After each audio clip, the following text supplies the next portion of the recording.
Hello friends, welcome to my channel. आज हम चरक संहिता के प्रथम अध्याय के बारे में पढ़ेंगे। और जैसा कि हम सभी जानते हैं कि चरक संहिता का सूत्र स्थान बहुत बहुत बहुत ज़्यादा इम्पॉर्टेंट है। इसके लिए हमें कुछ पॉइंट्स अलग से नोट करने होते हैं और उन्हें हमेशा हमेशा के लिए याद करना होता है। जैसे कि पहला पॉइंट है कि चरक संहिता के आदि उपदेष्टा का नाम क्या है, तो पुनर्वसु आत्रेय। रचयिता कौन है? अग्निवेश। प्रतिसंस्कर्ता कौन है? आचार्य चरक। संपूरक कौन है? दृढ़बल। दृढ़बल ने चरक संहिता के 41 चैप्टर लिखे हैं, जिसमें से 17 चैप्टर चिकित्सा स्थान के हैं, 12 चैप्टर सिद्धि के हैं और 12 कल्प स्थान के हैं। चरक संहिता को अग्निवेश तंत्र भी कहा जाता है। ऐसे ही काश्यप संहिता को वृद्ध जीवक तंत्र कहते हैं और हार्य संहिता को वैदिक सर्वसर कहते हैं। आचार्य चरक के पिता का नाम था विशुद्ध। आचार्य चरक के गुरुजी का नाम था वैशंपायन। आचार्य सुश्रुत के पिताजी का नाम था विश्वामित्र। और अगर हम बात करें कि चरक संहिता में टोटल चैप्टर्स कितने हैं, तो टोटल चैप्टर्स की संख्या चरक संहिता में 120 है और टोटल स्थान है 8 स्थान। कौन कौन से हैं? सूत्र स्थान, निदान स्थान, विमान स्थान, शारीर स्थान, इंद्रिय स्थान, चिकित्सा स्थान, कल्प स्थान। सूत्र स्थान को श्लोक स्थान भी कहा जाता है और इसमें सबसे पहला चैप्टर आता है दीर्घम जीवित अध्याय। दीर्घम जीवित अध्याय में जो पहला वर्ड है अथातो, अथातो का यूज़ यानी कि अथ शब्द का यूज़ हम मांगलिक कार्यों के लिए किए जाते हैं। तो अथ या ओम ये दोनों ही मंगल सूचक होते हैं और इन दोनों शब्दों का इस्तेमाल जो है मांगलिक माना जाता है।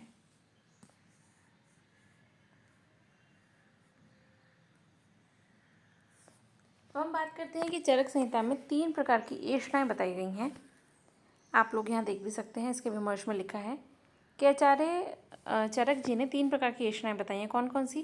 प्राण एषणा, धन एषणा, परलोक एषणा। ठीक है, प्राण एषणा इन तीनों में सर्वप्रथम बताई गई है। ये पूछा जाता है कि 3 एषणाएं कौन कौन सी बताई गई हैं और सर्वप्रथम कौन सी एषणा बताई गई है। आचार्य चरक ने चैप्टर 11 में उपनिषदों में बोला है कि 3 विपुल होते हैं, वित्त, पुत्र और लोक। ठीक है, इसके बाद हम बात करते हैं कि इंद्रिय आदि संपन्न शरीर और आत्मा के संयोग से जो विशिष्ट काल होता है वही आयु कहलाता है। आयु क्या है? वो विशिष्ट काल है जिसमें इंद्रियों का संपन्न होता है, इंद्रिय आदि संपन्न होती हैं और आत्मा का संयोग होता है। इसके बाद हम बात करते हैं कि कौन कौन से युग बताए गए हैं।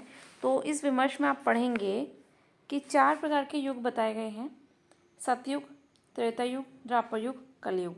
सतयुग में आयु बताई गई है 400 वर्ष, त्रेता में 300 वर्ष, द्वापर में 200 एंड कलयुग में 100 वर्ष।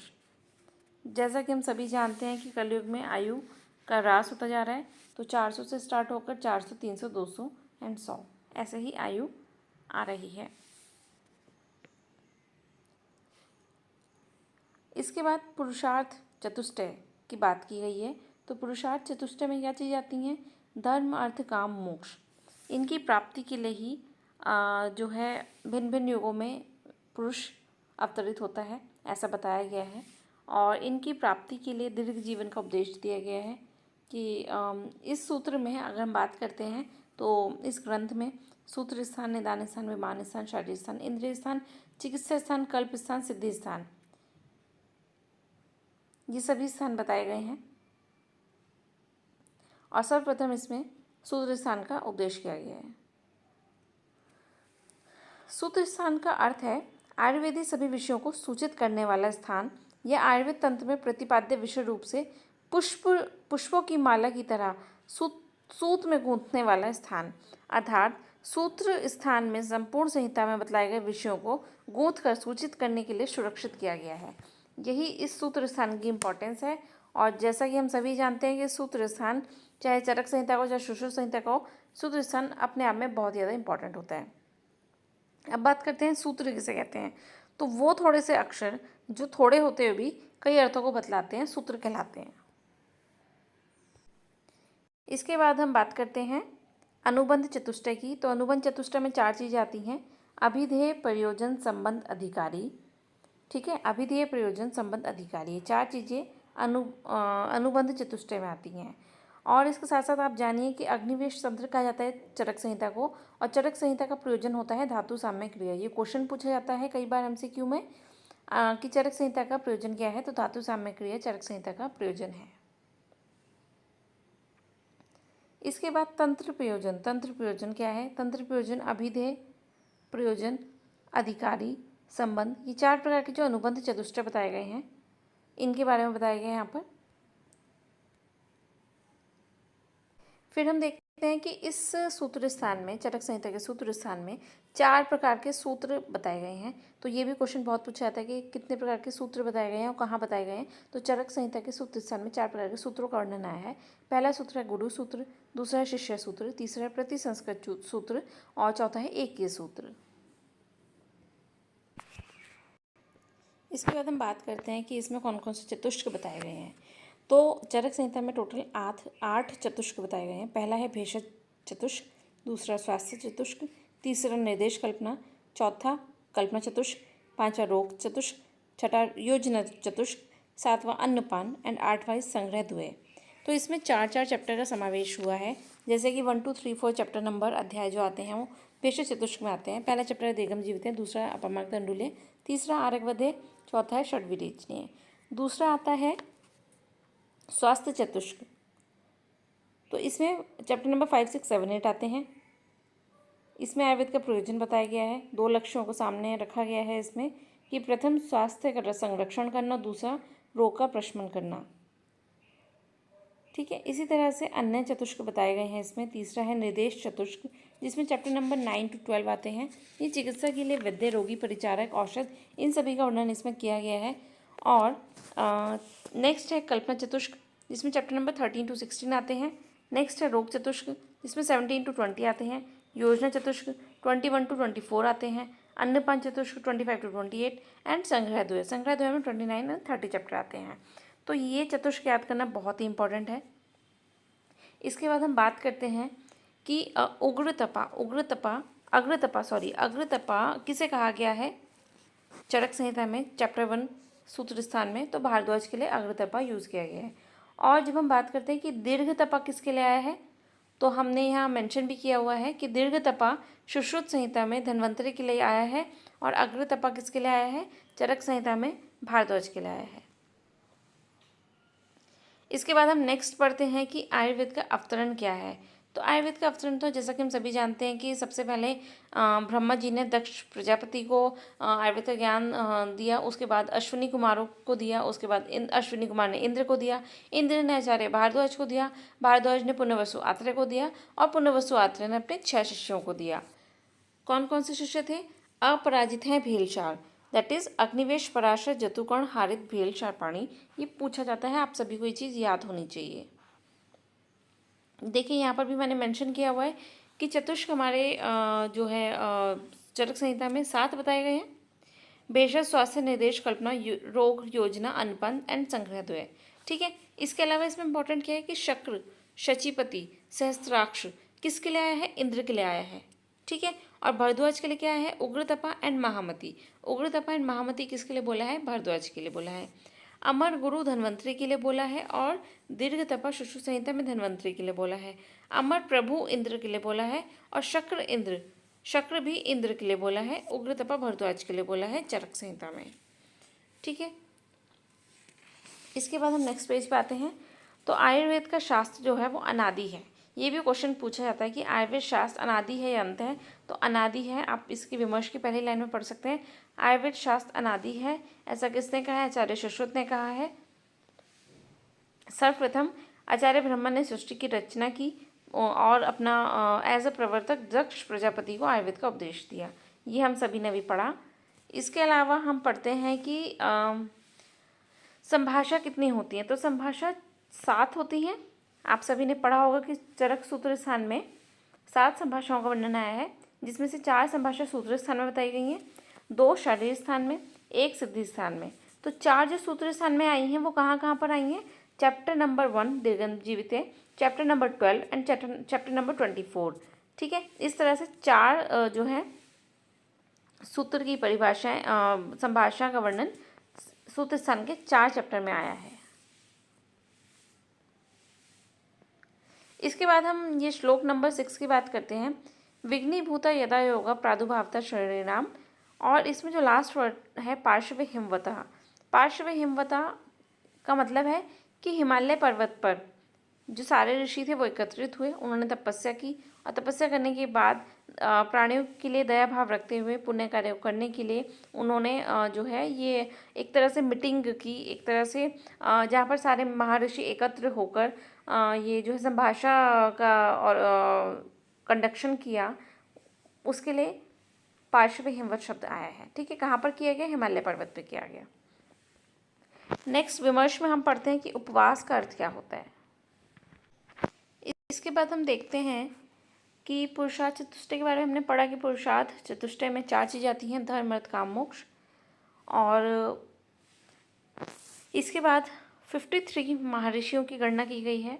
कितने महर्षि हिमालय पर्वत पर इकट्ठे हुए थे सभा के लिए, तो उनकी संख्या पूछी जाती है 53।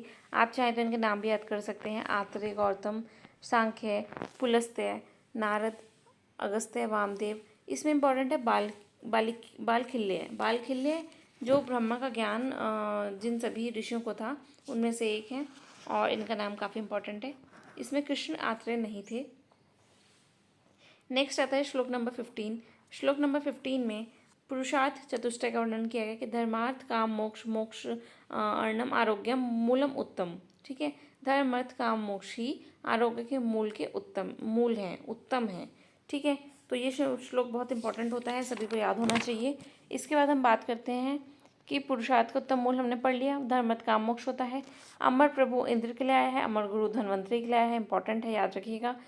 शक्र, श्लोक नंबर 17 में अथ ते शरणम शक्रम दधि शुद्ध्या अर्धम चक्षुषा। और अमर प्रभु, यहाँ पर 2 रेफरेंस आए हैं। शक्र इंद्र के लिए आया है, अमर प्रभु धन्वंतरि के लिए आया है, इंद्र के लिए आया है, अमर गुरु धन्वंतरि के लिए आया है। नेक्स्ट जब हम पढ़ते हैं तो यहाँ पर हम देखते हैं कि इंद्र के लिए ही इन सभी शब्दों का इस्तेमाल हुआ है। सहस्त्राक्ष, सचीपति और बलहांतरम, शतक्रंतु। ठीक है, ये सभी जो है इंद्र के पर्याय हैं, इंद्र के पर्याय बताए गए हैं। ये सभी आपको मार्क करने हैं, बहुत इंपॉर्टेंट है। इसके बाद श्लोक नंबर 24 में हेतुलिंग औषध का ज्ञान बताया गया। हेतुलिंग औषध ज्ञान, हेतुलिंग औषध ज्ञान क्या होता है? त्रिसूत्र होता है, बहुत बहुत बहुत इंपॉर्टेंट है। त्रिसूत्र आयुर्वेद में क्या होता है आपसे पूछा जाता है, तो हेतुलिंग औषधि त्रिसूत्र कहलाते हैं और इन्हें पितामह ब्रह्मा ने स्वयं जाना था, तो इसीलिए ये बहुत ज़्यादा इंपॉर्टेंट है और पूछे जाते हैं। आप सभी इसे नोट कर लीजिएगा। ये सभी सिनोनिम्स मैंने एक जगह नोट किए हुए हैं, जैसे कि इंद्र के सिनोनिम है शक्र, अमर प्रभु, सहस्त्राक्ष, शचीपति, बलहांतरम, शतक्रतु। ठीक है, और अमर गुरु किसका है? धन्वंतरि का है। भरद्वाज किसका है? महामती। भरद्वाज को क्या कहा गया? महामती एंड उग्रतपा। दीर्घतपा बोला है धन्वंतरि को। इसके बाद हेतु लिंग एंड औषध सूत्र के बारे में बताया गया है। ये सभी ज़्यादा पढ़ने की जरूरत नहीं, लेकिन आप लोग देख सकते हैं। नेक्स्ट आता है त्रिसूत्र को ही त्रिस्कंद कहा जाता है। त्रिस्कंद ही हेतुलिंग औषध त्रिसूत्र कहलाता है। हेतुलिंग औषध में जैसे कि हेतु हम पढ़ते हैं, हेतु 2 होते हैं, काल और इंद्रिय अर्थ। लिंग में क्या कहता है? पूर्व रूप, रूप उपशय, अनुपशय, संप्राप्ति। एंड औषध में 3 प्रकार की औषध आती हैं: दोष शामक, दोष प्रकोपक और स्वास्थ्य के लिए जो हितकर होती हैं वे सभी। पितामह किसके लिए आया है? मैंने अभी आपको लास्ट श्लोक में बताया। पितामह आचार्य ब्रह्मा के लिए आया है, जिन्होंने सृष्टि का निर्माण किया। नेक्स्ट पेज पर हम आते हैं। सो अनंत पारम त्रिस्कंदम आयुर्वेदम महामती। महामती यहाँ पर भारद्वाज के लिए आया है। और हम देखते हैं कि न्यायिक दर्शन ने 7 पदार्थ माने हैं, वैशेषिक दर्शन ने 6 पदार्थ माने हैं। इसके अलावा त्रिसूत्र को ही त्रिस्कंद कहते हैं, जो होता है हेतुलिंग औषध। त्रिस्थूण को ही त्रिस्तंभ कहते हैं, जिसमें आते हैं वात पित्त कफ। हमारे जो बॉडी के स्तंभ हैं वो वात पित्त कफ हैं। और त्रिदंड को ही सत्वात्मा शरीर कहा जाता है, क्योंकि आत्मा को ही दंड दिया जाता है, तो सत्वात्मा शरीर त्रिदंड कहलाते हैं। इसके बाद श्लोक नंबर 28 में सामान्यम च विशेषम च गुणान द्रव्याणि कर्म च षड पदार्थ चरक ने बताए हैं मोक्ष प्राप्ति के लिए, और इनका सीक्वेंस बहुत इंपॉर्टेंट है। यही पूछा जाता है क्वेश्चन में, सामान्यम च विशेषण च गुणान द्रव्याणि कर्म च। सामान्य के बाद आएगा विशेष, विशेष के बाद गुण, गुण के बाद द्रव्य, द्रव्य के बाद कर्म। ठीक है, सामान्य, विशेष, गुण, द्रव्य, कर्म, समवाय, ये सभी इसका सीक्वेंस है, बहुत बहुत बहुत इंपॉर्टेंट है। षट पदार्थ की हम बात करते हैं, यही हमारे षट पदार्थ हैं: सामान्य, विशेष, गुण, द्रव्य, कर्म, समवाय। इसके बाद हम यहाँ रेफरेंस में जो हम ऊपर पढ़ चुके हैं, हम यहाँ पढ़ते हैं कि न्याय आदि दर्शनों ने 7 पदार्थ माने हैं और वैशेषिक दर्शन ने 6 पदार्थ माने हैं। नेक्स्ट आता है किसी भी भाव पदार्थ से ही रोग होते हैं, उसकी चिकित्सा भी भाव पदार्थ से ही की जाती है, अतः अभाव को नहीं माना जाता है। ठीक है, षट पदार्थ में अभाव को नहीं माना गया है, भाव पदार्थों को ही माना गया है। सबसे प्राचीन संहिता की अगर हम बात करें तो वो षाढ़पाणी संहिता कहलाती है, और सबसे बड़ी संहिता की अगर हम बात करें तो वो ब्रह्म संहिता है। इसके अलावा त्रय उपस्तंभ क्या होते हैं? आहार, निद्रा, ब्रह्मचर्य। और यहीं पर आप लोग लिख लीजिए कि वाग्भट ने, आचार्य वाग्भट ने आहार, निद्रा और अब्रह्मचर्य बोला है त्रय उपस्तंभ को। नेक्स्ट जब हम बात करते हैं श्लोक नंबर 30 की, तो यहाँ पर ये श्लोक बहुत इंपॉर्टेंट है, जहाँ पर आयुर्वेद में 6 शिष्यों की बात की गई है। अपराजित है भेलसार, आत्रेय के जो 6 शिष्य थे उनके लिए श्लोक आया है। यहाँ पर उन सभी के नाम लिखे हैं। अपराजित है भेलसार हमारा निमोनिक है, हमने इसे ऐसे याद किया है कि अग्निवेश, भेल, जत्रुकर्ण, पराशर, हारित, क्षारपाणी, ये 6 शिष्य हैं किसके? पुनर्वसु आत्रेय के, जिन्होंने आत्रेय से उपदेश प्राप्त किया। नेक्स्ट पेज पर आ जाइए। नेक्स्ट पेज पर हम बात करते हैं कि अग्निवेश तंत्र के निर्माण में जो 6 शिष्य थे उनमें सबसे बुद्धिमान शिष्य कौन था? तो ऑब्वियसली जो सबसे पहला शिष्य था वो सबसे ज़्यादा बुद्धिमान था, उसका नाम था अग्निवेश। अग्निवेश तंत्र ही चरक संहिता तंत्र कहलाता है, इसीलिए उन्होंने सबसे पहले इस ग्रंथ का निर्माण किया, तो वही सबसे बुद्धिमान कहे गए हैं। नेक्स्ट आता है श्लोक नंबर 40। श्लोक नंबर 40 में बताया गया है बुद्धि, सिद्धि, स्मृति, मेधा, धृति, कीर्ति, क्षमा, दया। ठीक है, अब ये सब क्या है? ये देवता के रूप हैं। तो ज्ञान देवता बताए गए हैं। ज्ञान देवता 8 होते हैं। चरक संहिता में कितने ज्ञान देवता बताए गए हैं? 8 बताए गए हैं, जिनमें कौन कौन से आते हैं? बुद्धि, सिद्धि, स्मृति, मेधा, धृति, कीर्ति, क्षमा, दया। और इसके अलावा नेक्स्ट श्लोक जब हम देखते हैं, हिताहितम सुखम दुखम आयुष्य हिताहितम मानम च तच यत्रोक्तम आयुर्वेद स उच्यते। ये आयुर्वेद की परिभाषा है, आप सभी को ये याद होनी चाहिए। ये पहले दिन से भी, इसके पहले दिन से आप आयुर्वेद में आ चुके हैं, तो आपकी ज़िंदगी के आखिरी दिन तक आपको ये डेफिनेशन हमेशा हमेशा के लिए याद होनी चाहिए। ये पूछा जाता है कि आयुर्वेद की परिभाषा का वर्णन कहाँ आया है, ये श्लोक दिया जाता है कि इसका रेफरेंस क्या है, तो ये चरक सूत्र के चैप्टर नंबर 1 का रेफरेंस है। नेक्स्ट श्लोक आता है चैप्टर नंबर 42। 42 में बोला गया है शरीरे इंद्रिय सत्व आत्मसंयोगे धारी जीवितम नित्य अनुबंधश्चा पर्याय आयु रुच्यते। ठीक है, आयु के लक्षण और पर्याय ये सभी बहुत ज़्यादा इंपॉर्टेंट है। इस श्लोक में चैप्टर नंबर 42 में आयु के लक्षण बताए गए हैं, आयु के पर्याय बताए गए हैं। शरीर, इंद्रिय, मन, आत्मा के संयोग को ही आयु कहते हैं। धारी, जीवितम, नित्य अनुबद्ध, चेतना, ये सभी जो है आयु के पर्याय बताए गए हैं। ठीक है, चेतना अनुवृत्ति चरक सूत्र 30 में बोला गया है। चेतना यानी कि चेतना जिसमें होती है वो आयु है, उसे बोला गया है चरक सूत्र 1 में, और चेतना अनुवृत्ति बोली गई है चरक सूत्र 30 में। इसके बाद हम बात करें तो सुश्रुत ने आत्मा को शरीर ही कहा है, जबकि चरक ने आयु की बात की है। यहाँ पर ये रेफरेंस लिखा हुआ है, और आप देखेंगे विमर्श में ही बोला है सुश्रुत ने आत्मा को शरीर ही कहा है। इंपॉर्टेंट है ये चीज़। यहाँ पर भी आयु के आत्मा के सिनोनिम है, जिसमें आता है धारी, जीवितम, नित्य अनुबंधश, चेतना, अनुवृत्ति। इन पर्यायों का प्रयोग करना चाहिए आत्मा के लिए। ठीक है, फिर आता है कि पुण्यतम वेद किसके लिए यूज हुआ है? पुण्यतम वेद आयुर्वेद के लिए आया है। पुण्यतम वेद किसके लिए बोला है? आयुर्वेद के लिए बोला है। चरक सूत्र 1 में आयुर्वेद को ही पुण्यतम वेदम कहा गया है। नेक्स्ट श्लोक नंबर 44 की हम बात करते हैं। तो सर्वदा सर्वभावानाम सामान्यम वृद्धि कारणम ह्रास हेतु विशेषश्च प्रवृत्ति रूपस्य तु। सामान्य और विशेष की परिभाषा है, बहुत इंपॉर्टेंट है, सभी को याद होनी चाहिए। पूछा जाता है कि सामान्य विशेष की डेफिनेशन का रेफरेंस कहाँ आता है, या फिर श्लोक आपको कोटेशन में दे दिया जाता है। पूछा जाता है इस श्लोक की डेफिनेशन, इसको डिस्क्राइब कीजिए। तो ये सामान्य विशेष की डेफिनेशन है, चरक सूत्र 1 में बताई गई है। इसके बाद सामान्य विशेष जो है सामान्य 3 प्रकार के बताए गए हैं। विमर्श में आप देखेंगे द्रव्य सामान्य, गुण सामान्य एंड कर्म सामान्य। ठीक है, ये भी आपको पता होने चाहिए, याद होने चाहिए। नेक्स्ट विमर्श के ही लास्ट में 3 प्रकार के विशेष भी बताए गए हैं, द्रव्य विशेष, गुण विशेष एंड कर्म विशेष। जैसे ही सामान्य के 3 प्रकार हैं, ऐसे ही विशेष के 3 प्रकार हैं। नेक्स्ट श्लोक में हम देखते हैं, सामान्य एकत्वरम विशेषस्तु पृथक्त्वम तुल्य ही अर्थम ही सामान्य विशेषस्तु विपर्य। गुण विशेष, कर्म सामान्य, कर्म विशेष। विशेष के 3 प्रकार बताए गए हैं और ये श्लोक उतना ही इंपॉर्टेंट है जितना सामान्य का श्लोक है। पूछा जाता है, आपको ये सभी याद होना चाहिए। इसके विमर्श में थोड़ा सा डिस्क्रिप्शन है, आप लोग पढ़ लीजिएगा, ज़्यादा इंपॉर्टेंट नहीं है। नेक्स्ट आता है कि न्याय वाले पर और अपर 2 सामान्य मानते हैं। तो ये भी क्वेश्चन पूछा जाता है कि न्याय वालों ने कितने सामान्य माने हैं। तो 2 सामान्य माने हैं, पर एवं अपर।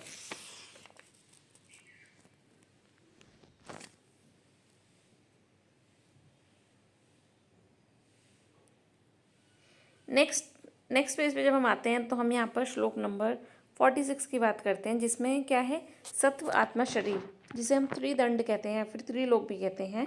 सत्व आत्मा शरीर, इसको हम ऐसे याद कर सकते हैं कि जो दंड होता है वो आत्मा को दिया जाता है, शरीर को दिया जाता है, इसलिए सत्व आत्मा शरीर त्रिदंड या त्रिलोक कहलाता है। आप इसमें कुछ और सिमिलर वर्ड्स को भी नोट डाउन कीजिए और याद रखिए। त्रिदंड ही त्रिलोक कहलाता है, जिसे हम कहते हैं सत्वात्मा शरीर। त्रिसूत्र ही त्रिस्कंद कहलाता है, जिसे हम कहते हैं हेतुलिंग औषध।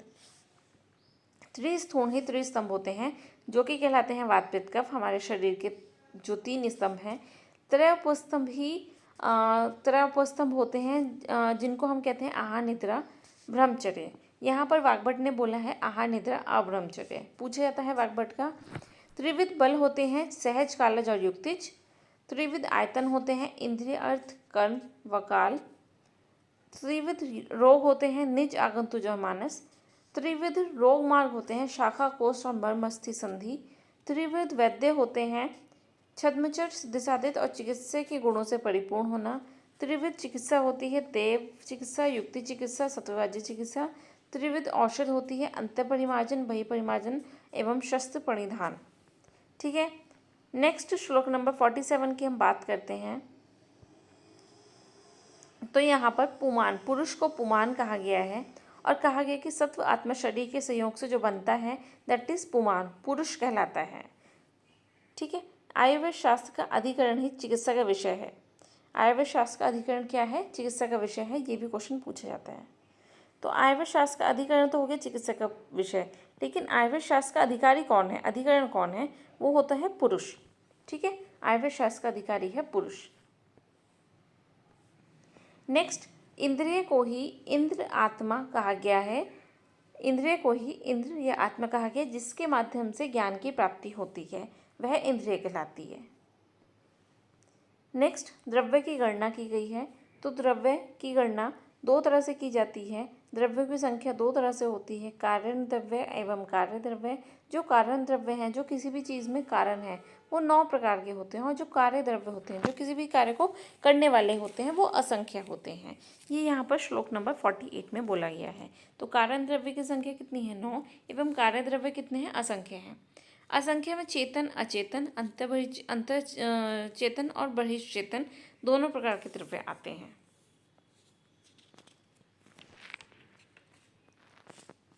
चेतन द्रव्य जो होते हैं वो इंद्रिय युक्त होते हैं। अचेतन द्रव्य जो होते हैं वो इंद्रिय रहित होते हैं। इसके बाद हम बात करते हैं कि कार्य द्रव्य। देखो, हमने यहाँ अभी पढ़ा, तो कार्य द्रव्य 2 प्रकार के होते हैं, चेतन, अचेतन। चेतन द्रव्य बहिरंतर चेतन होते हैं, अंतर चेतन होते हैं। अचेतन प्राकृत और कृत्रिम होते हैं। ठीक है। इसके अलावा हम नेक्स्ट पढ़ेंगे कि गुणों की संख्या कितनी बताई है। तो यहाँ पर गुण की गणना की गई है। अभी हमने द्रव्य की गणना पढ़ी, अब हम गुण की गणना पढ़ेंगे। गुणों की गणना के लिए ये रेफरेंस बहुत इंपॉर्टेंट है। सार्थक, गुणवाद्यो, बुद्धि, पर्यंता, परादय। चरक सूत्र 1 में आता है सार्थक, गुणवादो, बुद्धि, पर्यंता, परादय। चरक ने गुणों की संख्या 41 बताई है। योगेंद्र नाथ सेन ने 42 बताई है। एक्स्ट्रा क्या बताया है, मन का विषय एक्स्ट्रा बताया है। ये पूछा जाता है, बहुत इंपॉर्टेंट है, सभी लोग याद रखिएगा। सार्था, सार्था क्या होता है, इंद्रिय गुण जो होते हैं ये 5 होते हैं, ये बोला गया है सार्था। सार्थ में विशेष गुण, शब्द, स्पर्श, इंद्रिय, ये सभी गुण आते हैं जो विशेष होते हैं। उसके बाद आता है गुणवादी गुण। गुणवादी गुण में शारीरिक गुण आते हैं, द्रव्य गुण आते हैं, जो भी द्रव्य के गुण हैं या फिर शरीर के गुण हैं वे सभी 20 होते हैं, वे गुणवादी गुण में आते हैं। जैसे कि गुरु, लघु, मंद, तीक्ष्ण, उष्ण, स्निग्ध, रूक्ष, श्लक्ष्ण, खर, सांद्र, द्रव, मृदु, कठिन, स्थिर, सर, सूक्ष्म, स्थूल, विशद एवं पिच्छल। तीसरा आता है अध्यात्म गुण या फिर आत्मज गुण। आत्मज गुण को ही अध्यात्म गुण कहते हैं और ये संख्या में 6 होते हैं, जैसे कि बुद्धि, सुख, दुख, इच्छा, द्वेष और प्रयत्न। इसके बाद न्याय दर्शन ने 24 गुण बताए हैं, वैशेषिक ने 17 बताए हैं, योगेंद्रनाथ सेन ने 42 बताए हैं। और योगेंद्रनाथ सेन ने कौन सी टीका लिखी है? चरकोपस्कार लिखी है। टीकाकार किसके हैं? चरकोपस्कार के टीकाकार हैं योगेंद्रनाथ सेन, ये भी याद रखने वाली बात है। नेक्स्ट आता है परादि गुण, चिकित्सीय गुण कहलाते हैं और चिकित्सीय गुण ही 10 होते हैं। ठीक है, गुणवादी गुण क्या थे? शारीरिक गुण थे। परादि गुण क्या है? चिकित्सीय गुण है, ये 10 हैं। और गुणवादी गुण जो होते हैं 20 होते हैं, परादि गुण जो हैं वो 10 होते हैं, याद रखिएगा। सामान्य गुण टोटल कितने होते हैं? 30 होते हैं, गुणवादी 20, परादि 10। देखिए यहाँ पर ये चीज़ मैंने मेंशन की हुई है, आप लोग नोट डाउन कर लीजिए कि टोटल गुण चरक ने 41 बताए हैं। एक एक्स्ट्रा मन का विषय योगेंद्रनाथ सेन ने बताया है, 42 बताए हैं उन्होंने गुण। और योगेंद्रनाथ सेन ने चरकोपस्कार टीका लिखी है। 24 गुण बताए हैं न्याय दर्शन ने, 17 बताए हैं वैशेषिक दर्शन ने। कौन सा श्लोक आता है इसके लिए? सार्था गुणवादियों बुद्धि पर्यंता पराध है। ये बहुत ही इंपॉर्टेंट श्लोक है। सार्थ गुण जो होते हैं वो 5 होते हैं, गुणवादी 20 होते हैं, आत्मज 6 होते हैं, परादि 10 होते हैं। ठीक है, सामान्य गुण 30 होते हैं, गुणवादी 20 एंड परादि 10।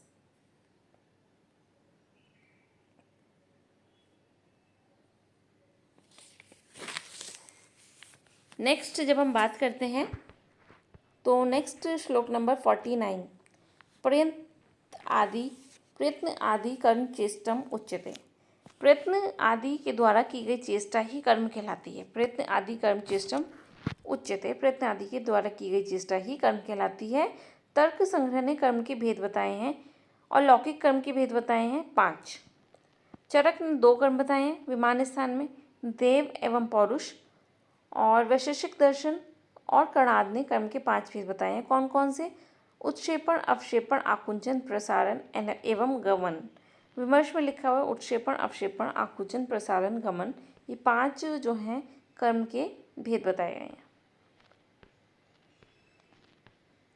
नेक्स्ट श्लोक नंबर 50 में समवायो अपृथक भाव, तो बहुत इंपॉर्टेंट है। समवाय का लक्षण है अपृथक भाव। पूछा जाता है अपृथक भाव किसका लक्षण है? समवाय का लक्षण है।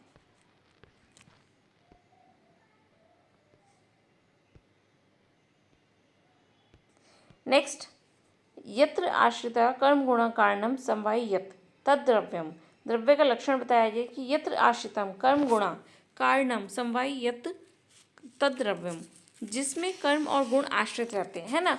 द्रव्य क्या है? जिसमें कर्म और गुण आश्रित रहेंगे समवाय संबंध से, वो द्रव्य है। ठीक है, इसके बाद आता है विमर्श में, आप देखते हैं नीचे कि यथा क्रिया गुणवत् समवाय कारणम द्रव्यम। सुश्रुत ने बोला है यथा क्रिया गुणवत् समवाय कारणम द्रव्यम। सुश्रुत ने भी बोला है कि समवाय संबंध से द्रव्य में कर्म और गुण रहते हैं तो उसे हम द्रव्य कहते हैं। इसके बाद भाव प्रकाश ने बोला है रसादीनाम पंचनाम भूतानाम यद आश्रम तद द्रव्यम। ये भी डेफिनेशन बहुत इंपॉर्टेंट है, पूछी जाती है। रसादीनाम पंचनाम भूतानाम यद आश्रम तद द्रव्यम क्रिया गुणवत् समवाय कारणम इति द्रव्य लक्षणम। ये सभी जो हैं द्रव्य के लक्षण हैं, द्रव्य के बारे में कहा गया है और ये अत्यधिक बार पूछा गया है पेपर में, अत्यधिक बार। अब हम बात करते हैं कि कार्य द्रव्य की उत्पत्ति में कारण क्या क्या होते हैं। तो कार्य द्रव्य की उत्पत्ति में 3 कारण होते हैं, समवायी कारण, असमवायी कारण और निमित्त कारण। इसके बाद श्लोक नंबर 51, जैसा कि आप सब देख सकते हैं, समवायितु निश्चेष्टम कारणम गुणा। बहुत इंपॉर्टेंट है, गुण का लक्षण बताया गया समवायितु निश्चेष्टम कारणम गुणा। जो समवाय संबंध से रहने वाला होता है, चेष्टा रहित होता है और ग्रहण में कारण होता है, उसे ही गुण कहते हैं। ठीक है, ग्रहण में कारण हो उसे ही गुण कहते हैं। नेक्स्ट बोला गया कि कार्य द्रव्य की उत्पत्ति में कारण मैंने आपको ऊपर बताया, समवायी, असमवायी, निमित्त, 3 कारण होते हैं कार्य द्रव्य की उत्पत्ति में। नेक्स्ट आता है कि कर्म कितने होते हैं? कर्म होते हैं 3, उत्तम, मध्यम एवं हीन। आगे पढ़ेंगे हम समवाय संबंध से रहने वाला, निश्चेष्ट और ग्रहण में कारण जो होता है वो होता है गुण होता है, अभी हमने पढ़ा। इसके अलावा कर्मण्य गुण कितने बताए हैं? कर्मण्य गुण बताए हैं, सुश्रुत ने बताए हैं 8। और कर्म के द्वारा करने वाला जो वीर्य होता है, कर्म के द्वारा करने वाला होता है वीर्य, चरक ने बोला है। ठीक है, नेक्स्ट आता है संयोगे च विभागे च कारणम द्रव्यमाश्रितम कर्तव्यस्य क्रियाकर्म कर्म नान्यत उपेक्षते। कर्म का लक्षण बताया गया है, बहुत इंपॉर्टेंट है कर्म का लक्षण, सभी को श्लोक याद होना चाहिए। संयोग जो एक साथ संयोग और विभाग में कारण हो और द्रव्य के आश्रित हो उसे कर्म कहते हैं। ठीक है, संयोग और विभाग में कारण है एक साथ और द्रव्य के आश्रित है उसे हम क्या कहते हैं? कर्म कहते हैं। कर्म के दो भेद बताए गए हैं, अहलौकिक एवं परलौकिक। अहलौकिक पहले लक्षण है, पहली लाइन में बताया गया है, और दूसरा जो है दूसरे कर्म का लक्षण बताया गया है। ठीक है, इसके बारे में हमें डिटेल में नहीं पढ़ना है, हमें बस इतना पता होना चाहिए कि कर्म कितने बताए गए हैं। नेक्स्ट हम पढ़ते हैं आगे।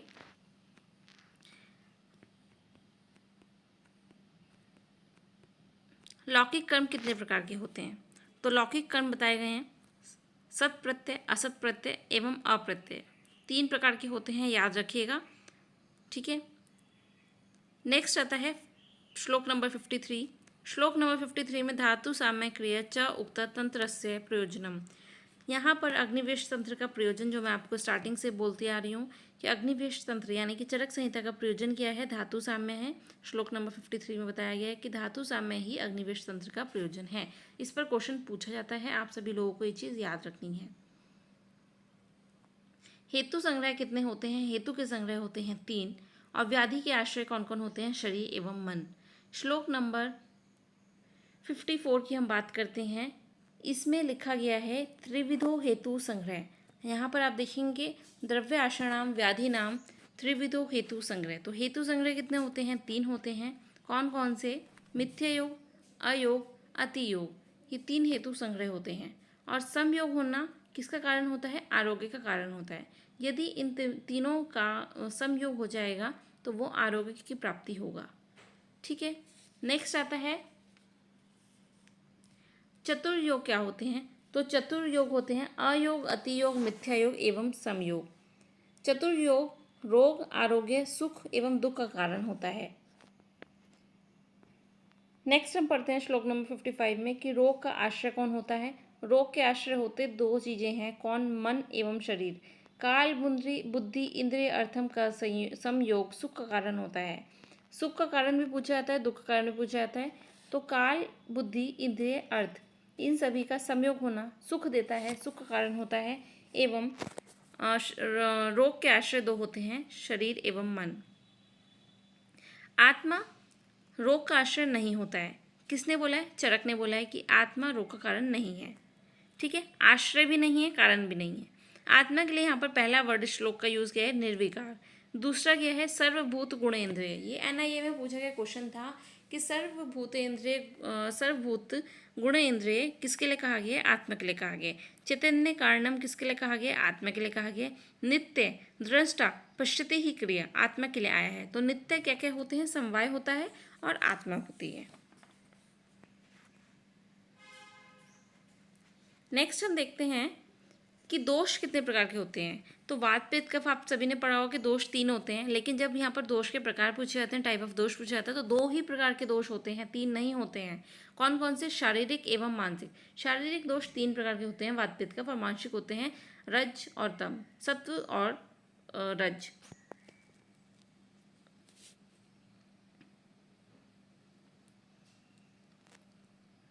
इसके बाद ही कुछ इंपॉर्टेंट पॉइंट हैं, आप सभी को नोट डाउन कर लेने चाहिए। सिमिलर सिमिलर नेम्स जो हमें याद करना बहुत इंपॉर्टेंट है। जैसे कि शिशु भेषज अतिविषा के लिए आता है, और शुत्र भेषज काक उदुम्बर के लिए आता है। विश्व भेषज शुंठी के लिए आता है, बाल भेषज रसांजन के लिए आता है, एवं अक्षी भेषज लौधर के लिए आता है। ठीक, नेक्स्ट आता है नृणाल कहते हैं कमल को, अमृणाल कहते हैं खस को, बिजूल कहते हैं समुद्र फल को, एडगज कहते हैं चक्रमद को, सुरहा कहते हैं देवदारू को, सुमन कहते हैं चमेली को, श्राहा कहते हैं गंध विरोजा को, निकुंभ कहते हैं दंती को। ठीक है, नेक्स्ट आता है इंद्र आया है शब्द शचीपति। इंद्र के लिए शचीपति, शस्त्राक और शक्र, ये हमने पीछे भी पढ़ा। भरद्वाज के लिए उग्रतपा व महामती। विश्वरूपा चरक चिकित्सा में रसायन के लिए आया है और शुक्र के लिए आया है। विश्वरूपा शब्द शुक्र के लिए आया है एवं रसायन के लिए आया है 2 जगह। इसके अलावा हम नेक्स्ट पढ़ते हैं, सुश्रुत ने बोला है कि शब्द आदि इष्ट वर्ग सुखावह होता है। यहाँ पर मानस रोगों की चिकित्सा सूत्र बताइए आचार्य चरक ने। शारीरिक दोष एवं रोग देव व्यापाश्रय युक्ति व्यापाश्रय औषध से शांत होते हैं। तो यहाँ पर क्या बोला गया है, ज्ञान विज्ञान धैर्य स्मृति समाधि भी। ज्ञान विज्ञान धैर्य स्मृति समाधि भी, ये इंपॉर्टेंट वर्ड है मानस रोगों की चिकित्सा के लिए कि हम इसमें किस चीज़ की चिकित्सा करते हैं या मानस रोग की चिकित्सा से क्या शांत होते हैं। ज्ञान विज्ञान धैर्य स्मृति समाधि भी। उसके बाद वाग्भट ने विमर्श में देखिए, धी धैर्य आत्म आदि विज्ञानम मनोदोष औषधम परम। वाग्भट ने बोला है कि धी धैर्य आत्म आदि विज्ञान जो होते हैं वो मन के लिए, मन के दोषों के लिए उत्तम औषध है, परम औषध है। चरक ने चैप्टर 1 में वात के 7 गुण बताए हैं और 6 गुण बताए हैं वात कला कली अध्याय में, जो कि चैप्टर नंबर 12 है चरक सूत्र स्थान का। ठीक है, यहाँ पर नेक्स्ट श्लोक चरक ने बोला है कि वात के लक्षण एवं चिकित्सा सूत्र। तो ये वात के गुण ही बताए गए हैं। ये बहुत इंपॉर्टेंट श्लोक है, सभी को याद होना चाहिए। रूक्ष शीत लघु खर सूक्ष्म विशद खर विपरीत गुण द्रव्य मारुतम संप्राश्रमिति। ठीक है, ये श्लोक बहुत इंपॉर्टेंट है। यहाँ पर 6 गुण बताए हैं चरक ने, 7 गुण बताए हैं वात के, 6 गुण बताए हैं वात कला कली अध्याय में, और चरक सूत्र 1 में वात के चरक ने बताए हैं 7 गुण। इसके बाद पित्त के गुण बताए हैं चरक ने, स स्नेहम उष्णम तीक्ष्णम च द्रव्यम अलम सरम कटु। तो यहाँ पर रस भी बताया है चरक ने कि कटु रस वाला होता है, अम्ल रस वाला होता है पित्त। स स्नेहम उष्णम तीक्ष्णम च द्रव्यम अम्लम सरम कटु। ठीक है, देन आता है कफ के लक्षण। ये जो मैं श्लोक आपको बता रही हूँ, मार्क करवा रही हूँ, बहुत इंपॉर्टेंट है, सभी को याद होने चाहिए, बेसिक्स हैं ये आयुर्वेद का, इसको याद रखना बहुत बहुत बहुत ज़्यादा इंपॉर्टेंट है। कफ के लक्षण बोला है, गुरु शीत मृदु स्निग्ध मधुर स्थिल पिछला। गुरु शीत मृदु स्निग्ध मधुर स्थिल पिछला। इसमें जब हम बात करते हैं वाग्भट की, तो वाग्भट ने और सुश्रुत ने यहाँ पर मृत्सन गुण बताया है, जो चरक ने नहीं बताया। चरक ने बोला है मृदु। सभी रोगों का सामान्य सूत्र, सभी रोगों का साध्य रोगों की चिकित्सा के लिए सामान्य सूत्र बताया है चरक ने। सभी मार्क कीजिए श्लोक नंबर 62 में। विपरीत गुण देश काल मात्रा उपोदिता। ठीक है, जब देश काल मात्रा विपरीत गुण वाले हों, विपरीत गुण वाले औषध का प्रयोग युक्तिपूर्वक करें, तभी साध्य रोग नष्ट होते हैं।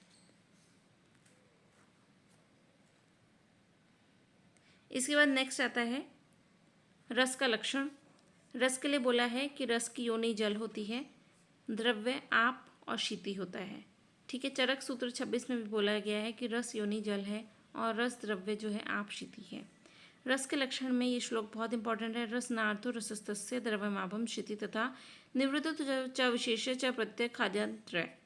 रस का लक्षण बोला गया है कि रस की उत्पत्ति जल और पृथ्वी से होती है, और विशेष ज्ञान अगर हम करें तो वायु आकाश अग्नि इसके कारण होते हैं। रस की निरुक्ति बताते हुए कहा है, रसस्य आस्वादते इति रसा। जीवा के द्वारा जिस स्वाद को लिया जाता है उसे रस कहते हैं। रस की उत्पत्ति में मुख्य रूप से जल एवं पृथ्वी कारण होते हैं, परंतु आकाश वायु अग्नि के प्रभाव से भिन्न भिन्न रसों की अभिव्यक्ति होती है। रस की मुख्य योनि जल ही होती है। चरक सूत्र 26 में भी बोला है, चरक सूत्र 1 में भी बोला है, ये सभी को याद होना चाहिए। इसके बाद है रस के भेद। तो रस कितने बताए हैं आप सभी को पता है। महाभूतों से रस की उत्पत्ति होती है, जल भाग इसमें मुख्य होता है, और 6 प्रकार के रस बताए गए हैं, मधुर अम्ल लवण कटु तिक्त कषाय। मधुर को स्वादु बोला है वाग्भट जी ने। वाग्भट जी ने बोला है कि मधुर स्वादु रस है। चरक ने मधुर बोला है, वाग्भट जी ने स्वादु बोला है। इसके बाद हम बात करते हैं कि वात को प्रकोपित करने वाले कौन से रस होते हैं, पित्त को प्रकोपित करने वाले कौन से होते हैं, और कफ को प्रकोपित करने वाले कौन से होते हैं। तो यहाँ पर हम देख लेते हैं कि वात को प्रकोपित करने वाले जो रस होते हैं वो हैं कटु तिक्त कषाय। पित्त को प्रकोपित करने वाले जो रस हैं वो हैं कटु अम्ल लवण, एवं कफ को प्रकोपित करने वाले हैं मधुर। ये टेबल जो नीचे हम देख रहे हैं ये बहुत ही इंपॉर्टेंट टेबल है, सभी को याद होनी चाहिए। कोड बना के आप सभी याद कर लीजिए कि कौन कौन से रस में किस महाभूत की प्रधानता होती है, किस दोष का शमन करता है, किस दोष को कुपित करता है। तो जो मधुर रस होता है उसमें जल और पृथ्वी की प्रधानता होती है जेपी। अम्ल रस में अम्ल और पृथ्वी और अग्नि की प्रधानता होती है, तो एपी, जेपी, एपी, एजे, ठीक है। मधुर में जल पृथ्वी, अम्ल में पृथ्वी अग्नि, लवण में जल अग्नि। ओके, तो पृथ्वी दोनों में आया, पृथ्वी को हटा दीजिए, जल और अग्नि, इस तरह से याद कीजिए जेपी एपी एजे, जेपी एजी एजे। जब हमने जेपी लिखा, एपी लिखा, तो जो लवण है उसमें हमने पीपी को हटा दिया, ए और जे को लिख लिया। देन कटु तिक्त कषाय में हमने वायु और अग्नि, वी ए, तिक्त में वायु और आकाश, वी डबल ए, एंड कषाय में वायु एवं पृथ्वी, वी पी। ओके, तो ऐसे ही हमें तीनों में वायु है लेकिन अग्नि, आकाश एवं पृथ्वी इस तरह से है। मधुर जो रस होता है वो वात पित्त को शमन करता है, कफ को प्रकोपित करता है। अम्ल होता है वो वात को शमन करता है और पित्त कफ को प्रकोपित करता है। लवण जो होता है वो वात का शमन करता है, पित्त कफ को प्रकोपित करता है। कटु कफ का शमन करता है, पित्त वात को प्रकोपित करता है। तिक्त और कषाय दोनों ही पित्त और कफ का शमन करते हैं और वात को प्रकोपित करते हैं। ये बहुत इंपॉर्टेंट है, सभी को याद हो जाना चाहिए। इसके बाद हम नेक्स्ट देखते हैं उत्पत्ति भेद से द्रव्य कितने प्रकार के होते हैं। तो उत्पत्ति भेद से द्रव्य जो होते हैं 3 प्रकार के होते हैं, जांगम, पार्थिव एवं औद्भिद। तो जांगम, औद्भिद एवं पार्थिव। ओके, इसमें क्या आता है, देखिए जांगम जो होते हैं वो जितने भी एनिमल ओरिजिन से हमें मिलते हैं वो कहलाते हैं जांगम। औद्भिद जो होते हैं वो जितने भी हमें पृथ्वी से फोड़कर उत्पन्न होते हैं वो होते हैं औद्भिज, या फिर उद्भिज भी उन्हें कहा जाता है, जैसे कि वनस्पति, वानस्पत्य, विरुद्ध एवं औषध, ये 4 प्रकार के बताए गए हैं। और पार्थिव जो होते हैं जो भी हमारे पृथ्वी के खनिज होते हैं, जैसे कि सोना, चांदी, ये सारे हमारे होते हैं पार्थिव। जांगम द्रव्य की अगर हम बात करें तो जांगम द्रव्य में जितने भी जानवरों से हमें मिलते हैं, वसा, मज्जा, असरग, केश, लोम, विड़, मूत्र, चर्म, रेतस, श्रृंग, नख, खुर, लोम, ये सारे हमारे जांगम द्रव्य के अधिष्ठान होते हैं। नेक्स्ट आता है पार्थिव। पार्थिव द्रव्य कितने बताए गए हैं? 14 बताए गए हैं। कौन कौन से? सुवर्ण, समूल, पंचलौह, ससिक्ता, सुधा, मनशिले, मण्यो, लवण, गैरिक, अंजने। मैंने बताया आपको कि पृथ्वी से जितने भी हमारे खनिज प्राप्त होते हैं, जो खनिज द्रव्य होते हैं, वो सारे हमारे पार्थिव होते हैं। ठीक है। चक्रपाणि ने मल शब्द से लौहमल और शिला चित्र का ग्रहण किया है।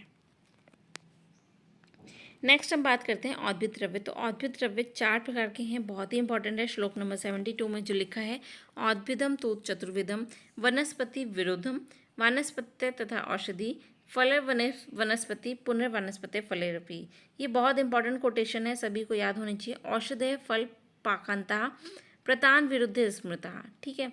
जिसमें केवल फल दृष्टिगोचर होते हैं वो वनस्पति कहलाती है। जिसमें फूल और फल दोनों होते हैं वो वानस्पत्य कहलाता है। जिसमें फल का पाक हो जाने पर जिसमें फल का पाक हो जाता है अंत में उसे औषधि कहते हैं, और जो लता के रूप में रहते हैं उन्हें विरुद्ध कहते हैं। तो ये बहुत इंपॉर्टेंट है, सभी को पता होना चाहिए। इसमें डिफरेंस बताया गया है। सुश्रुत ने बोला है वृक्ष, बोला है वानस्पत्य को। यहाँ पर वानस्पत्य चरक ने बोला है कि जिसमें फल भी रहते हैं, फूल भी रहते हैं, जबकि सुश्रुत ने इसे बोल दिया है वृक्ष। औद्भिद द्रव्य के ग्राह्य अंग कितने होते हैं? तो 18 गण बताए गए हैं। कौन कौन से? क्षार, शीर, फल, पुष्प, भस्म, तेल, कंटक, पत्राणि, शुंका, कंध, प्रहोश्चा, औद्भिद गणा। ठीक है, ये सभी 18 जो गण हैं वो औद्भिद द्रव्यों के बताए गए हैं। नेक्स्ट आता है मूलिनी द्रव्य। तो मूलिनी द्रव्य बहुत बहुत बहुत इंपॉर्टेंट होते हैं। मूलिनी द्रव्य कितने बताए गए हैं? 16। फलिनी द्रव्य कितने बताए गए हैं? 19। तो मूल, आप ये समझ सकते हैं कि मूल पेड़ की जो रूट्स होती हैं वो कम होती हैं, तो वो हो गई 16। और जो फल होते हैं, किसी पेड़ पर अगर फल आते हैं तो वो ज़्यादा संख्या में आते हैं, तो वो हो गई 19। जो कम होंगे 16 वो मूल होंगे, जो ज़्यादा होंगे 19 वो फल होंगे। लवण 5 प्रकार के, दूध और मूत्र 8-8 प्रकार के, स्नेह 4 प्रकार के, सभी हम इस चैप्टर में पढ़ने वाले हैं आगे। सबसे पहले हम पढ़ते हैं मूलिनी द्रव्य, जो कि 16 बताए गए हैं। तो मूलिनी द्रव्य में सबसे ज़्यादा इम्पॉर्टेंट जो आता है वो ये सभी देखिए, सारा ही आपको ये याद करना है। हस्तिदंती, हेमवती, श्यामा, त्रिवृत, गुणा, सप्तला, श्वेतनामा, प्रत्यक्षेणी, गवाक्ष अपि, ज्योतिषमती च बिंबी, शरणपुष्पी, विषाणिका। ये पूछा जाता है कि शणपुष्पी क्या है, मूलिनी है कि फलिनी है। शणपुष्पी मूलिनी द्रव्य है। ठीक है, तो यहाँ पर हम ये 16 द्रव्य पढ़ेंगे कि 16 द्रव्य में कौन कौन से द्रव्य आते हैं जो मूलिनी कहलाते हैं। नेक्स्ट हम पढ़ेंगे कि मूलिनी द्रव्य का प्रयोग स्थल क्या है। ये श्लोक बहुत ही ज़्यादा इंपॉर्टेंट है, बहुत बहुत बहुत बहुत ज़्यादा इंपॉर्टेंट है, सभी लोग इसे याद कर लीजिएगा। जो मूलिनी द्रव्य बताए हैं, मूलिनी द्रव्य में शणपुष्पी, बिंबी, हेमवती, ये 3 द्रव्य बताए हैं वमन के लिए। शणपुष्पी, बिंबी और हेमवती वमन के लिए बताए हैं। श्वेता, ज्योतिषमती शीर्ष विरेचन के लिए, यानी कि किसके लिए, नस्य के लिए बताया है, शिरोविरेचन के लिए बताया है। शिरोविरेचन, शीर्ष विरेचन मतलब शिरोविरेचन। ज्योतिषमती श्वेता एवं योज्या, शीर्ष विरेचन है एकादृष्टि। ठीक है, वमन के लिए 3, विरेचन के लिए 2। ठीक है, नेक्स्ट आता है फलिनी द्रव्य। तो यहाँ पर अब हम देखते हैं कि मूलिनी द्रव्य का प्रयोग स्थल क्या है। मूलिनी द्रव्य 3 तरह से यूज होते हैं, वमन, विरेचन एवं शिरोविरेचन। तो वमन के लिए 3 द्रव्य यूज होते हैं, शणपुष्पी, बिंबी, हेमवती। विरेचन के लिए 11 द्रव्य यूज होते हैं और शिरोविरेचन के लिए केवल 2 यूज होते हैं, श्वेता एवं ज्योतिषमती। ठीक है, ये आपको याद रखना है, बहुत बहुत बहुत इंपॉर्टेंट है। इसके बाद आता है फलिनी द्रव्य। फलिनी द्रव्य में मार्क कीजिए प्रत्येक पुष्पा च अभ्या। प्रत्येक पुष्पा च अभ्या, हरितकी का वर्णन कहाँ पर आया है? फलिनी द्रव्य में आया है। फलिनी द्रव्य में जैसे हमने ऊपर पढ़ा वमन, विरेचन और शिरोविरेचन के लिए मूलिनी द्रव्य बताए हैं, ऐसे ही फलिनी द्रव्य नीचे बताए गए हैं, इनका यूज़ बताया गया है। 8 इसके प्रयोग स्थल बताए गए हैं, 8 डिफरेंट टाइप के, जिसमें से 8 हैं वामक, आस्थापक, विरेचक हैं 10, शिरोविरेचक है 1। ठीक है, तो यहाँ पर पूछा जाता है कि त्रपुस और हस्ती पर्णिनी, त्रपुस और हस्ती पर्णिनी क्या है? 6 वामक द्रव्य होते हैं, जिनमें से एक है त्रपुस और हस्ती पर्णिनी। प्रत्येक पुष्पी के लिए यहाँ पर जो सिनोनिम आता है वो क्या है? प्रत्येक पुष्पी का सिनोनिम अपामार्ग। प्रत्येक पुष्पी किसके लिए होता है? अपामार्ग के लिए होता है। नेक्स्ट आता है कि प्रत्येक श्रेणी किसका सिनोनिम है? दंती का। हमने ऊपर शिरोविरेचनीय द्रव्य में, मूलिनी द्रव्य में हमने देखा कि प्रत्येक श्रेणी आया है, तो प्रत्येक श्रेणी किसका पर्याय है? दंती का। सप्तला मूलिनी द्रव्य होता है, शंखनी फलिनी द्रव्य होता है, ये सभी आप लोगों को याद होना चाहिए। हस्तिदंती मूलिनी द्रव्य होता है, हस्तिपर्णी फलिनी मूलिनी द्रव्य होता है। प्रत्येक श्रेणी दंती है, मूलिनी है, प्रत्येक पुष्पा फलिनी है। अब चतुर्विध महास्नेह बताए हैं, घृत तेल वसा मज्जा, घृत तेल वसा मज्जा, सर्पिस तेलम वसा मज्जा स्नेहो, ये बहुत इंपॉर्टेंट है। पान, अभ्यंग, बस्ती, नस्य, इनके लिए इनका प्रयोग बताया गया, चारों स्नेह का। पूछा जाता है कि 4 स्नेह जो चरक ने बताया उनका यूज़ कहाँ बताया है, कैसे बताया है, तो ये पूछा जाता है। 5 तरह के नमक बताए हैं चरक ने, सौरवर्चल, सैंधव, विड, औद्विद, सामुद्र। 5 तरह के लवण बताए हैं, काला नमक, सेंधा नमक, विड लवण, औद्विद लवण, सामुद्र लवण। इनके गुण बताए हैं कि गुण क्या क्या होते हैं नमक के, लवण के। नमक जो होता है देखिए, सूक्ष्म गुण वाला होता है, दीपनीय होता है, उष्ण होता है, तीक्ष्ण होता है, आलेपन के लिए यूज़ होता है, स्नेह स्वेद के लिए यूज़ होता है, अधोभाग, ऊर्ध्वभाग, निरहु, अनुवासन, शीर्षा, विरेचन, अभ्यंजन, शस्त्रकर्म, अंजन, उत्सादन, अजीर्ण, आन्हा, उद्वर्ते, गुल्म, शूर्य तथा उद्रे। पंचकर्म, जितने भी पंचकर्म के प्रोसीजर होते हैं, सभी पंचकर्म के प्रोसीजर में 5 तरह के नमक का प्रयोग बताया गया है। शस्त्रकर्म में भी नमक का प्रयोग बताया है, किसने बताया है? चरक ने बोला है। जैसे कि लेखन, भेदन इत्यादि में लवण का प्रयोग बोला है। नेक्स्ट आता है मूत्र। तो मूत्रों की संख्या चरक ने 8 बताई है, और इसके अलावा बोला है कि जो 8 मूत्र हैं उनके गुण के अकॉर्डिंग हम इन्हें देखेंगे।